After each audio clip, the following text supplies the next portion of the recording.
Hello viewers, ഇന്ന് 14th January. അപ്പൊ ഇന്നത്തെ പെർഫോമൻസ് ഞാൻ കൊണ്ടുവന്നിരിക്കുന്നത് നിഫ്റ്റിയിൽ 1.5 മണിക്കൂർ ഡൗൺഫോൾ ഉണ്ടായില്ലേ, അത് നമ്മുടെ സോഫ്റ്റിന്റെ പിയുടെ പെർഫോമൻസ് ആണ് എടുത്തിരിക്കുന്നത്.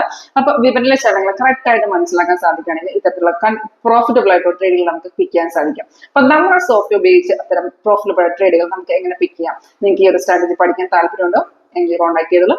അപ്പൊ ഇന്നത്തെ പെർഫോമൻസ് നമുക്ക് നിഫ്റ്റി പുട്ട് സൈഡിൽ വന്ന എൻട്രിയുടെ ആണ് ഞാൻ എടുത്തിരിക്കുന്നത് 25,900 ആണ്. ബൈ വന്നിരിക്കുന്ന റേഞ്ച് എന്ന് പറയുമ്പോൾ 220.50 വന്നിരിക്കുന്നത്. 1.29 ടൈമും ഡീറ്റെയിൽസ് എല്ലാം മേഖലയിൽ മെൻഷൻ ചെയ്യുന്നുണ്ട്. ഇപ്പം ടൈം 2:30 61 പോയിന്റ് ഈ ഒരു ഇതിൽ കയറി നിൽക്കുകയാണ്. കൺഫേം എൻട്രി ആയിരുന്നു. ബാറും പ്രൈസും ഒക്കെ കൺഫേം ആയിരുന്നു. പ്രൈസും ബൈ സോണും ബാർ കൺഫർമേഷൻ നമ്മുടെ സിഗ്നലിന്റെ കൺഫർമേഷൻ. അതിനുശേഷം ഇപ്പം നിൽക്കുന്ന ആ ഒരു 220 കിട്ടിയ ട്രേഡ് നമുക്ക് ഇപ്പം നിൽക്കുന്ന പ്രൈസാണ് 282. ടാർഗറ്റ് സോഫ്റ്റ് ടാർഗറ്റ് അച്ചീവ് ചെയ്തിട്ടുണ്ടായിരുന്നു. അപ്പോൾ ഇത് സിഗ്നൽ വരുമ്പോൾ നമ്മൾ കൺഫേം ആണെന്ന് നോക്കിയ ശേഷം മാർക്കറ്റിൽ എൻട്രി ചെയ്യുക. ഒരു 80-90% ആക്യുറേറ്റ് ആണ്. നിങ്ങൾക്ക് സ്വയം ഇത് പെർഫോമൻസ് ചെക്ക് ചെയ്ത് നോക്കാം.